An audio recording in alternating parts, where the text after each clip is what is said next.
Salut tout le monde, donc aujourd'hui j'analyse l'action Chipotle Mexican Grill. J'ai demandé à ChatGPT de me présenter l'entreprise. Donc en fait Chipotle, donc c'est une chaîne américaine de restauration rapide à service amélioré.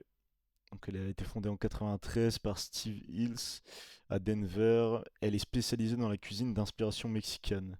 Donc ils font des burritos, des tacos, des bowls et des salades. Chaque repas sont préparés à la demande devant le client selon le principe du Build Your Own. Donc l'entreprise se distingue dans le secteur du fast-food par une volonté de proposer donc des ingrédients de meilleure qualité, un engagement envers le food with integrity, c'est le fait d'utiliser on va dire des ingrédients locaux, des viandes provenant de filières plus responsables, des pratiques visant à réduire l'usage d'additifs et d'ingrédients industriels. Donc ce positionnement, ça permet de le faire entrer dans la catégorie, on va dire, de fast casual, entre le fast food classique et la restauration, on va dire, un peu plus traditionnelle. Euh, donc l'entreprise, elle exploite plusieurs milliers de restaurants, principalement aux États-Unis, mais aussi au Canada, au Royaume-Uni, en Allemagne et en France. Euh, le modèle, il repose sur l'exploitation directe, c'est-à-dire qu'en fait, l'entreprise possède ses propres restaurants, euh, contrairement à d'autres chaînes très franchisées. Le business model, donc c'est des formules simples, hein, menu limité mais personnalisable. Il y a une rotation assez rapide et le flux de clients est plutôt élevé.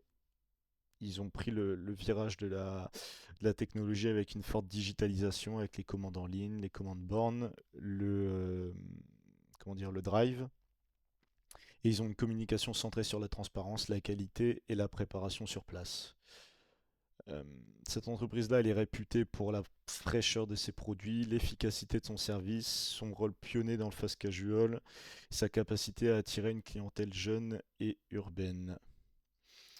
Donc là, si on s'intéresse un peu plus aux chiffres, donc je suis toujours sur FinChat, donc on va s'intéresser aux revenus de l'entreprise. Alors, les revenus, là on voit que depuis 2020, les revenus ne font que grossir. Sur les 5 dernières années, en moyenne, on est sur les revenus, on est sur 17% par an de croissance de revenus, donc c'est plutôt pas mal. Euh, en- Ensuite, au niveau du free cash flow, on a un free cash flow qui augmente sur les 5 dernières années de 51%. Euh, donc là, on voit que le free cash flow en 2024 a atteint 1,5 milliard, ce qui est plutôt aussi, on va dire, pas mal. Et il augmente plus rapidement que, euh, que le chiffre d'affaires, donc c'est-à-dire que la marge a augmenté.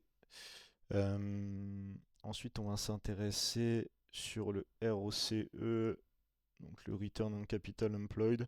On voit qu'il est en croissance depuis 2020, où il était à 6%, et donc là, il atteint aujourd'hui, en 2024, 25,5%. Donc là, c'est pareil, hein, ça montre un certain moat. Ce qui serait intéressant de savoir, c'est euh, quel type de moat est présent dans l'entreprise. Mais ça, on va dire que c'est une analyse encore plus profonde. Là, on s'intéresse simplement aux chiffres, au business model et à la valorisation. Euh, donc là, c'est plutôt pas mal aussi. Ensuite, on va juste regarder la dette. Donc la dette, en 2024, elle avait 3 milliards 1 de dette. 3 milliards 1 de dette, ce qui est plutôt intéressant. On va regarder le free cash flow. On va remettre le free cash flow. Et en fait, sur 2024, elle avait un peu plus de 3 milliards de dettes, 1,5 milliard de free cash flow. C'est-à-dire qu'en fait, l'entreprise peut rembourser, on va dire, sa dette en 2 ans. En 2 ans de free cash flow, si le free cash flow reste celui-là. Et si la dette ne change pas. Donc c'est plutôt pas mal, hein. On n'est pas sur une dette très très lourde. Ce qui va nous intéresser aussi et intéresser la plupart des actionnaires, ça va être le nombre d'actions en circulation.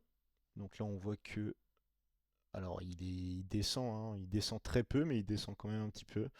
On est à moins 0,75, donc quasiment moins 1% d'actions. Euh, voilà, donc là, c'est toujours bien d'avoir, on va dire, un nombre d'actions en circulation qui baisse et comment dire, la marge sur free cash flow, du coup, on a vu qui a augmenté, qui a atteint un plus bas, qui était monté à 11,1 en 21, en 2021, qui était redescendu et donc depuis 2022 qui fait que de monter. Donc là c'est pareil, c'est plutôt pas mal, plutôt pas mal pour ça. Donc les chiffres sont très très bons hein, de Chipotle. On va maintenant regarder la valorisation. euh, Alors donc là on est en mensuel, donc chaque bougie représente un mois. On voit qu'il a atteint le plus haut à 70 dollars hein, quasiment. 70 dollars c'était en juin 2024. Donc on va dire ça fait un an et demi. Et que depuis ce mois-ci, l'action n'a fait que de chuter. Et donc elle est actuellement à 33 dollars.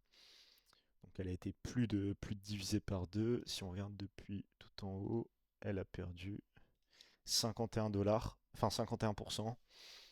Donc il y a une grosse baisse, hein. Alors après, est-ce qu'elle est justifiée ou pas, je ne sais pas, mais en tout cas la valorisation a bien chuté. Et pourtant, je pense que l'entreprise n'est pas moins bonne qu'il y a un an et demi. Donc là, ce serait intéressant à voir.